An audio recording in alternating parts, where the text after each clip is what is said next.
आप लोगों के लिए लेकर आओ आज दो special news electric vehicle industry से। वैसे पहले मैंने सोचा था कि ये दोनों वीडियोस को अलग अलग कवर करेंगे, फिर मैंने सोचा इट्स बेटर है कि एक ही वीडियो में कवर कर लेते हैं। आपको पूरी इंफॉर्मेशन मिलनी चाहिए एक ही वीडियो के अंदर, तो इट्स बेटर है जिसको जो न्यूज चाहिए होगी वो वहां से देख लेगा। पहली न्यूज है होंडा की तरफ से। होंडा का नाम पिछले वीक काफी ज्यादा चला क्योंकि होंडा का एक डिजाइन पैटर्न है एक इलेक्ट्रिक बाइक का जो काफी ज्यादा इंटरनेट पे सर्कुलेट हुआ। बहुत सारे मीडिया हाउसेस है, जो बड़े मीडिया हाउसेस है, उन्होंने आर्टिकल पब्लिश किया है कि भैया होंडा एक इलेक्ट्रिक बाइक पे काम कर रहा है जिसका डिजाइन पैटर्न लीक हुआ जिसमें रिमूवल बैटरी होने वाली है। और ये जो रिमूवल बैटरी होगी ये वही होंडा एक्टिवा ई में जो यूज हुई है सेम बैटरी पैक यूज होने वाला। अब ये इतना ज्यादा सर्कुलेट हो चुका था इंडिया में, इवन मैंने भी न्यूज बनाया था, एंड इतना ज्यादा सर्कुलेट हो गया कि बाद में होंडा के रिप्रेजेंटेटिव को आना पड़ा उनको क्लियर करने के लिए कि भैया अभी हम इलेक्ट्रिक बाइक पे काम नहीं कर रहे, हमारा ये सिर्फ डिजाइन पैटर्न है, हम कोई गाड़ी बना नहीं रहे, अभी सिर्फ डिजाइन पैटर्न है और हम आगे बनाएंगे भी नहीं। क्योंकि डिमांड ही सबसे ज्यादा स्कूटर कैटेगरी की इंडिया में,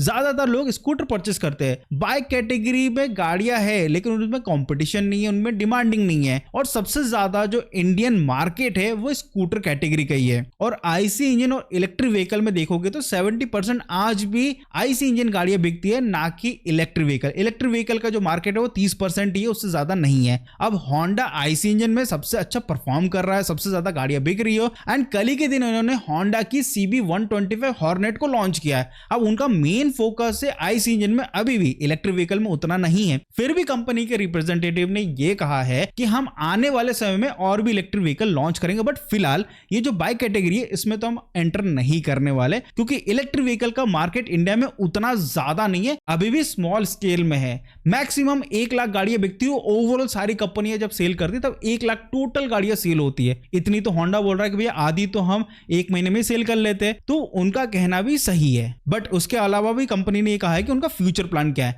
तो आने वाले पाइपलाइन में उनका जो प्लान आउट है उनके अकॉर्डिंगली 3 व्हीकल्स वो और लॉन्च करने वाले, बट वो कब कब लॉन्च करने वाले इसके ऊपर क्लैरिटी नहीं दी है। अगर डिमांड बढ़ती है तो वो आगे जाके कर्नाटका में एक प्लांट डेवलप करने वाले हैं, बनाने वाले हैं, जो कि वो ऑपरेशनल होगा 2028 से। इसके अलावा अगर इलेक्ट्रिक व्हीकल की रिक्वायरमेंट एक्चुअल में बढ़ती है तो वो बहुत जल्दी प्रोडक्शन को बढ़ा भी सकते हैं। 2,20,000 इलेक्ट्रिक व्हीकल वो पर ईयर बना सकते, इतनी कैपेसिटी कर सकते हैं, तो उनके पास कैपेबिलिटी है, तो उनको इतना टेंशन लेने की जरूरत नहीं है होंडा को कि भैया आगे क्या बनाना क्या नहीं बनाना। बट फिलहाल के टाइम में अभी ये क्लैरिटी दी है कंपनी के रिप्रेजेंटेटिव ने, क्योंकि ये जो न्यूज है काफी ज्यादा हाईलाइटेड चल रहा था। नेक्स्ट न्यूज की तरफ चलते हैं। जैसे कि आप लोगों को पता ही है, मैंने ईवी संडे न्यूज में आपको बताया था कि ओला वर्क कर रहा है एक नए मोटर पे जिसमें अर्थ मैग्नेट की रिक्वायरमेंट नहीं होने वाली है, और ये बहुत जरूरी है क्योंकि अर्थ मैग्नेट जो कि हम इंपोर्ट कराते थे चाइना से, वहां से इंपोर्ट काफी कम हो रहा है और लगभग ना के बराबर हो रहा है। और इलेक्ट्रिक व्हीकल में जो PMSM मोटर हो चुका है, जो मोटर्स होता है इलेक्ट्रिक मोटर्स, उसमें ज्यादातर अर्थ मैग्नेट यूज होता है और हम हाईली डिपेंडेंट है चाइना के ऊपर, क्योंकि और कोई कंट्री अर्थ मैग्नेट बनाता ही नहीं है। क्योंकि सबसे ज्यादा जो रिफाइनरी है अर्थ मैग्नेट बनाने की वो सिर्फ चाइना के पास ही है, अब वही डेवलप करते हैं। अब उन्होंने अर्थ मैग्नेट की सप्लाई को लगभग ना के बराबर कर दिया है, तो ऐसे में इंडिया में जितने मैन्युफैक्चरर्स है उनको प्रॉब्लम आना स्टार्ट हो चुकी है। अब ओला ने अल्टरनेटिव क्या ढूंढा कि भैया उन्होंने फेराइट मैग्नेट पे काम करना स्टार्ट कर दिया। अब फेराइट मैग्नेट जो अर्थ मैग्नेट रिलेटेड जो मोटर होता है जिसको हम PMSM मोटर बोलते हैं, फेराइट मैग्नेट जिस मोटर में यूज होता है उसमें परफॉर्मेंस उतना ज्यादा नहीं होता है। जैसे अर्थ मैग्नेट क्या होता है एक्चुअल में काफी ज्यादा परफॉर्मेंस ओरिएंटेड जो मोटर होता है ना उसमें यूज होता है, लेकिन जो फेराइट जो मैग्नेट है वो जिस मोटर में यूज होता है उसका परफॉर्मेंस उतना इंप्रेसिव नहीं रहेगा जितना अर्थ मैग्नेट वाले मोटर का होने वाला है। तो ओला काम तो कर रहा है लेकिन कब तक आएगा which we don't know, and कंपनियों को इस फेराइट मैग्नेट वाले टेक्नोलॉजी पे शिफ्ट करना पड़ेगा। अभी तक तो ओला ने अनाउंसमेंट किया था, अब फाइनली टीवीएस भी बोल दिया कि भैया अब हम भी इस फेराइट मैग्नेट के थ्रू एक मोटर को डेवलप करेंगे जिससे हम रिप्लेस कर पाएंगे अर्थ मैग्नेट डिपेंडेंट मोटर से, जो अभी के टाइम में कंपनी सेल कर रही है और टोटली डिपेंडेंट है चाइना के अर्थ मैग्नेट पे। अभी तक सिर्फ ओला कंपनी थी जो सिर्फ अर्थ मैग्नेट को रिप्लेस करने का काम कर रही थी, अब टीवीएस भी उतर चुका और टीवीएस ने भी ये बोल दिया कि अब हम फेराइट मैग्नेट बेस्ड हम मोटर पे काम करना स्टार्ट कर रहे हैं, क्योंकि अब हमको टोटली डिपेंडेंसी हटानी है चाइना के ऊपर से। अब ये जो फेराइट मैग्नेट है और ये जो अर्थ मैग्नेट है, इन दोनों की अगर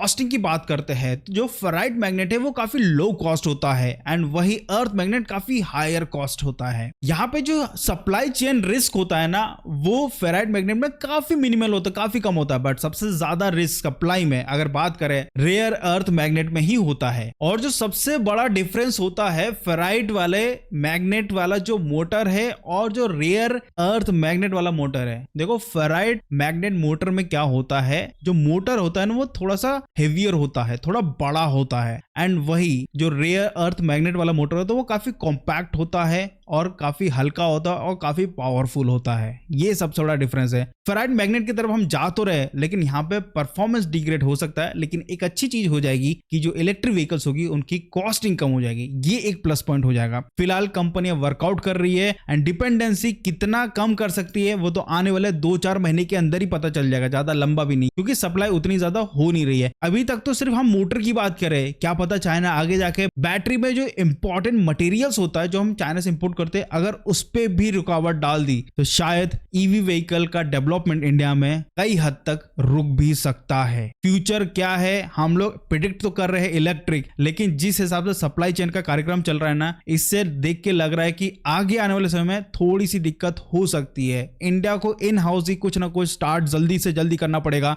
नहीं तो डिपेंडेंसी के चक्कर में इलेक्ट्रिक व्हीकल का डेवलपमेंट रुक भी सकता है। तो दोस्तों ये दो इंपॉर्टेंट न्यूज़ थे जो मेरे को आज कवर करना था। तो आई होप आपको वीडियो अच्छा लगा तो प्लीज लाइक शेयर सब्सक्राइब जरूर करिएगा। लाइक एम मैं कभी नहीं रखता बट फिर भी आज मैं 600 कुछ का लाइक एम रख रहा हूँ। आई होप आप लोग कर दोगे। Thank you so much. अगर आपने कर दिया तो मिलते हैं अगले वीडियो में। Bye bye.